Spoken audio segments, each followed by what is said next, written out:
bienvenue et pour cette dernière partie de l'atelier. Donc là, on va voir comment on peut faire de cette séance sur Satya une sadhana, donc une pratique personnelle qu'on peut mettre en œuvre quand on se sent peut-être ébranlé dans certaines vérités ou qu'on se sent un petit peu perdu sur qui on est, par exemple. Donc on va voir la posture de Garudasana, donc la posture de l'aigle, la posture de Padangustutita Asana, peu importe que vous ne reteniez pas les noms en sanskrit. C'est en fait une posture extrêmement liée à l'énergie. On fait la posture donc, de Virabhadrasana, la posture du guerrier, mais 1. C'est des postures assez modernes. Adho Mukha Svanasana, la posture du chien tête en bas. Et puis la posture de Silanasana, qui est donc la posture de la pierre ou du rocher. En fait, c'est une certaine progression. Toutes les sadhanas en fait, partent d'un point pour évoluer dans le plus subtil, jusqu'à aller jusqu'à quasiment l'impalpable, qui est le plus profond de l'être. Donc, Garudasana, la posture de l'aigle, c'est une posture qui est assez intéressante puisqu'elle vient nous faire prendre conscience, en tout cas faire l'expérience de notre être, que notre être est quelque part au plus profond de nous, enfermé dans ce qu'on pourrait appeler une espèce de cage, une espèce de prison qu'on a nous-mêmes forgée. Donc l'intérêt et l'avantage de tout ça, c'est qu'on a la clé, on peut quand même à un moment lui ouvrir la porte, mais que notre être effectivement est enfermé. Il y a une image en yoga qui est rattachée à l'oiseau, qu'on appelle Hamsa, c'est l'oiseau migrateur, où on dit que l'oiseau migrateur en fait est enfermé dans l'espace du cœur, avec des fils reliés aux pattes, donc qui sont toutes l'ego, le mental, l'imagination, toutes nos blessures, nos souffrances, nos ressentiments, tout ce qui rend lourd quelque part, et qu'en fait il est ballotté au gré de nos émotions, et puis il aspire qu'à une chose, c'est à pouvoir s'envoler. C'est pour ça que c'est un oiseau migrateur qui ne doit pas être sédentaire, mais qui est appelé en fait à s'élever. Donc nous sommes amenés à nous élever. Donc c'est effectivement une posture qui nous amène quelque part à Satya, mais à la vérité de notre être. À prendre conscience qu'on est autre chose que notre corps, autre chose que nos pensées, et qu'on a souvent tendance à s'identifier à nos pensées. Donc à confondre en fait qui nous sommes avec le personnage que nous incarnons quelque part dans la matière. Et on incarne un nombre incroyable de personnages, mais qui ne sont pas forcément, et qui ne sont pas nous, qui ne sont pas notre essence même. Donc, symboliquement, en fait, Garuda, dans la mythologie indienne, c'est le Vahana de Vishnu, c'est son véhicule. C'est-à-dire que Vishnu ne se déplace pas sans son véhicule, et son véhicule, donc, c'est Garuda, c'est un aigle. Et dans l'histoire, dans la mythologie, en fait, Garuda, c'est celui qui va répandre la connaissance, qui va répandre la vérité pour percer quelque part les mystères de l'être, au-delà de la matière, jusqu'à notre conscience spirituelle. Donc on va le voir quand on va pratiquer un peu la posture, mais le fait d'avoir les pieds et les jambes complètement enroulées, ça va symboliser en fait quelque part qu'on est englué dans la matière. Et puis, d'avoir les bras croisés devant notre champ de vision, c'est que nous avons une vision très limitée de la réalité. Donc en fait, tout ça, c'est obstrué par nos sens. Et que quelque part, en fait, il faut juste apprendre à voir à travers les obstacles, voir au-delà de nos sens, au-delà de la matière, au-delà de notre propre corps physique. Donc c'est une posture, en fait, qui développe la concentration, qui développe la vision au-delà des distractions de notre mental. Parce que quand vous êtes dans cette posture, concrètement, vous ne voyez rien, contre, vous êtes obligé de vous concentrer énormément sur ce qu'on appelle la proprioception. C'est les sens à l'intérieur de vous pour maintenir votre équilibre.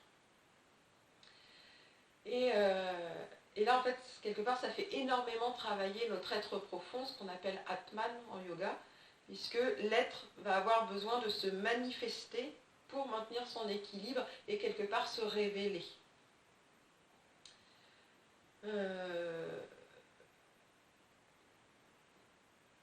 Voilà.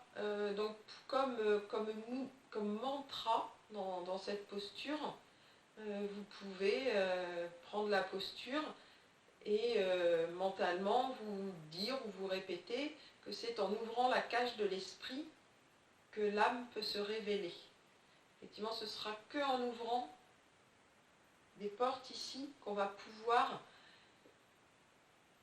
entrevoir la réalité de qui nous sommes et la réalité de notre âme. Et s'il n'y avait qu'un seul mantra dans cette posture-là, quand vraiment vous êtes dans la posture de l'aigle, c'est quels que soient les obstacles, je les survole. Comme l'aigle va survoler tous les obstacles pour répandre la connaissance, dans cette posture, effectivement, on peut mentalement, donc puis avant la posture finale, c'est là, je vais vous montrer d'autres postures que vous pouvez faire. Là, en fait, voilà, vous êtes dedans et l'équilibre n'est pas évident, vous ne voyez strictement pas grand-chose. Et là, c'est quels que soient les obstacles, vous allez les survoler avec légèreté. Vous pouvez faire d'autres variantes de la posture de l'aigle, puisque celle-là, elle est peut-être un peu compliquée au début, notamment en termes d'équilibre, mais vous pouvez tout simplement, en fait, décoller un pied pour être à peu près à 90 degrés, et puis tendre les bras devant. On peut faire cette variante-là, on peut la faire avec le genou un peu ouvert sur le côté pour faire travailler l'équilibre. Puis on peut aussi commencer à enrouler son pied par derrière. On vient juste enrouler le pied un peu autour du mollet. Donc là, il y a l'équilibre à travailler. Puis on peut commencer à apprendre à croiser ses bras, juste en venant placer un coude dans le creux de l'autre et avoir les mains de chaque côté. On peut aussi travailler toujours en plaçant son mollet, le pied contre son mollet, avoir les bras devant. Puis on peut essayer après à croiser les bras en passant le pied un petit peu devant, en serrant bien les cuisses sur le côté. Et puis si on peut, on va jusqu'à enrouler, jusque derrière son mollet. Donc dans cette posture, vous allez travailler, quand vraiment vous allez jusqu'à la posture finale, vous allez travailler tout ce qui est au niveau des épaules, des bras. Mais c'est vraiment de prendre conscience quand vous la pratiquez, que quelque part vous êtes étriqué à l'intérieur de vous, et que quand vous relâchez, en fait, il y a quelque chose du plus profond de vous qui cherche vraiment à respirer. C'est pour ça qu'on dit que cette posture, elle permet de faire l'expérience de la vérité de notre être. Qu'il y a quelque chose qui cherche à s'échapper et qui a besoin en fait d'énormément d'espace. Et donc le yoga, il y a beaucoup de pratiques qui sont juste à redonner de l'espace. Reprendre sa place, se redonner la place qu'on mérite et se donner de l'espace. Et faire de l'espace, c'est permettre au renouveau de pouvoir occuper une place qui était auparavant prise par quelque chose dont a priori nous n'avions plus besoin, qui s'appelle le passé. Voilà. Pour la deuxième posture, donc de Padangust Utthita Asana, c'est la posture où donc les deux pieds serrés, on écarte, on ramène bien le bassin, puis on va inspirer, on décolle les talons, on peut tourner le dos des mains l'un contre l'autre, puis on va plier les genoux pour venir sans s'asseoir sur ses genoux en gardant le dos bien droit. Et c'est cette posture-là, et c'est une posture qui est extrêmement puissante en termes énergétiques. Donc cette posture, quand on l'a pratiquée dans la séance, j'ai dû dire quelque chose du style que c'était comme se mettre à nu. Et effectivement, quand on est dans cette posture, alors, il y a une variante aussi où on peut, qui va être celle-là. On a les pieds bien au sol, puis on vient limite s'asseoir sur nos pieds, donc l'équilibre est pas évident, puis on peut poser là, là, là, on peut croiser, on peut faire ce qu'on veut, à partir du moment où on ouvre bien les coudes. C'est une posture voilà, qui est énergétiquement très puissante. Et quand on est là, dans cette posture, vraiment, ben en fait, on se montre tel qu'on est, c'est-à-dire qu'on a le cœur qui est grand ouvert à tout vent, et on ne peut pas mentir. On a les pieds complètement, quelque part, ancrés dans la matière, dans le sol. On a les mains qui sont libres, quelque part dans le ciel, dans le plus subtil, quelque chose d'impalpable. Mais on sent qu'il se passe quelque chose en nous, c'est ce qu'on appelle le prana, donc l'énergie qui est en train de circuler. Donc c'est une posture qui nous amène à faire l'expérience quelque part de notre essence. Si on n'a pas cette énergie en nous, si on n'a pas cette espèce d'énergie de vie, d'élan vital qui se manifeste, ben on n'est rien. Donc effectivement c'est une posture qui amène à réfléchir sur notre essence profonde. Qu'est-ce qui nous anime au plus profond de nous? Après, donc, c'est une posture qui renvoie au pranayama, donc à la maîtrise de l'énergie. Et puis à la kundalini, qui est une énergie vitale que nous avons en nous. Donc il y a ce qu'on appelle le yoga de la kundalini qui permet de... Il n'y a pas que celui-là, en fait, la kundalini, elle est présente partout et chez tout le monde. Et le yoga, quel que soit le type de yoga, viendra travailler sur cette énergie-là qui un jour peut-être se libérera. Donc elle est représentée comme un serpent endormi, vraiment au niveau en dessous de Muladhara chakra, donc le chakra racine. Et puis elle est comme un serpent enroulé, et quand ça se déroule, ça vient s'enrouler autour de notre colonne vertébrale pour venir se relier à quelque chose de bien plus grand. On ne va pas parler de ça aujourd'hui, et puis par vidéo comme ça, c'est pas là qu'on transmet ce type d'enseignement. Et donc quand on pratique cette posture, on peut mentalement, prendre celle d'en bas, on peut le mettre à genoux, on peut la pratiquer aussi à genoux pour l'équilibre au départ. Et vraiment, là c'est en se mettant à nu que la vérité peut se révéler, qu'elle peut s'exprimer. Quand vous êtes là, il y a une grande authenticité en fait. Vous êtes vraiment dans l'authenticité, dans quelque chose de vrai. Et vous pouvez mentalement répéter que c'est en ouvrant mon cœur, je laisse circuler l'énergie de vie en moi. Cette fameuse kundalini, ce fameux prana, cette énergie de vie qui nous traverse et qui en fait a des messages réellement à nous délivrer à partir du moment où on arrive à écouter son cœur. Donc c'est effectivement en ouvrant mon cœur, je laisse circuler l'énergie de vie en moi. Pour la posture de Virabhadrasana, donc le guerrier, là, on plie un peu son genou, puis on laisse partir. Nous on l'a pris avec le mudra Kali, où là vraiment vous pouvez placer une intention sur l'expire, comme si vous rameniez une épée qui va venir transpercer ce qui vous empêche d'être vrai, qui vous empêche d'être authentique.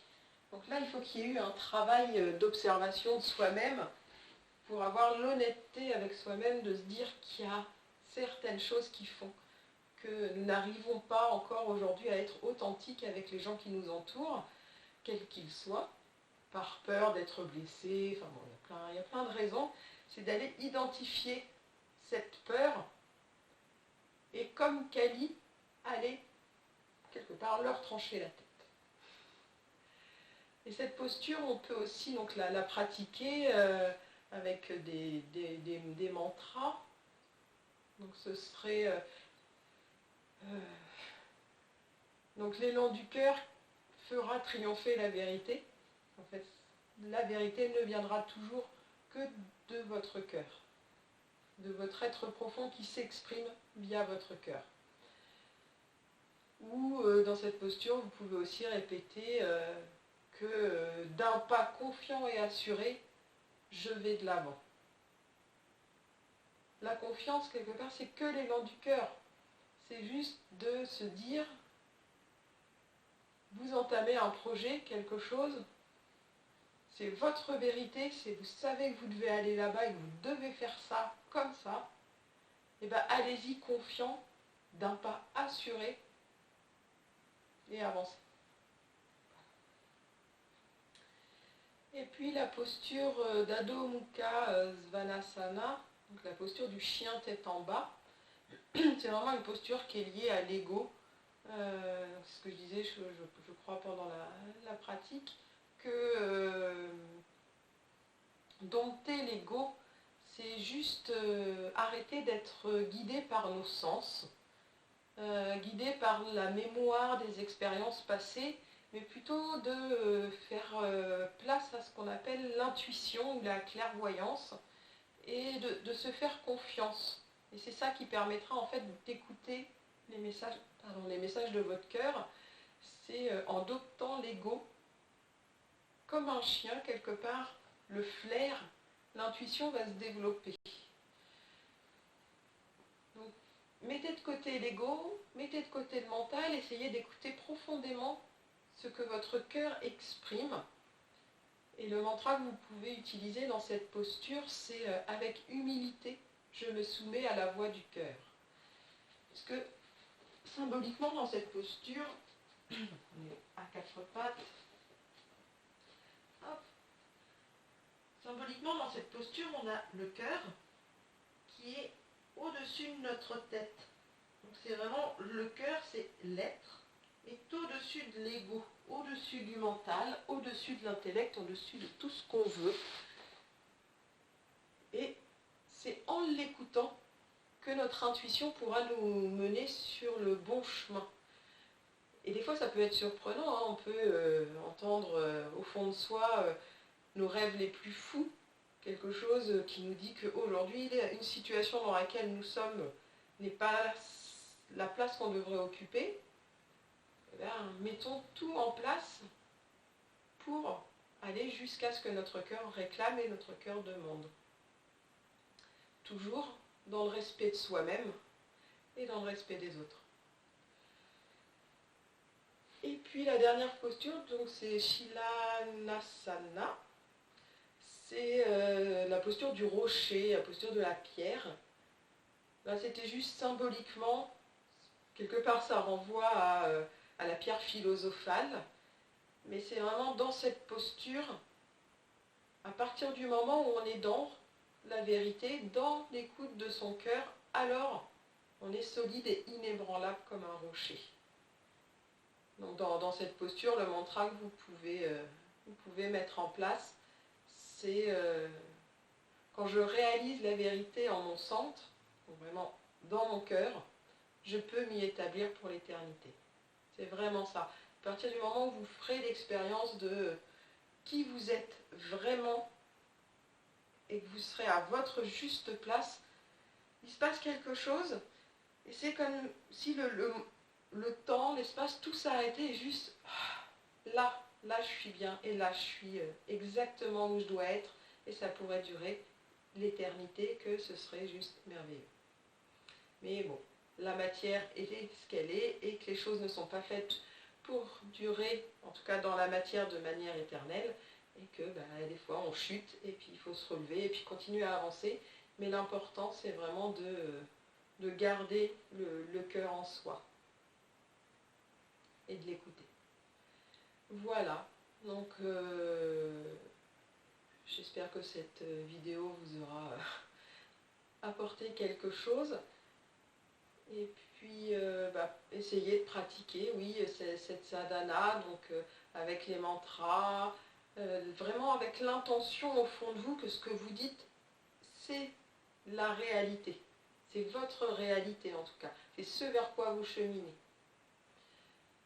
Et puis sur ce, je vous souhaite une bonne pratique de yoga en dehors de votre tapis. Essayez de trouver le bonheur là où il est, dans l'instant présent. Et je vous dis à très très bientôt. Et comme je vous le disais au moment de la pratique, je vais très certainement changer un petit peu le rythme des vidéos, en tout cas en termes d'atelier, comme ce que je viens de vous proposer, de vous offrir pendant les 3 semaines qui viennent de s'écouler. Voilà, en tout cas, prenez soin de vous. Merci infiniment pour tous vos retours. Et puis, je vous dis à très très bientôt. Et puis, en attendant, prenez soin de vous. Vous êtes votre meilleur ami. Personne d'autre ne pourra prendre soin de vous autant que vous.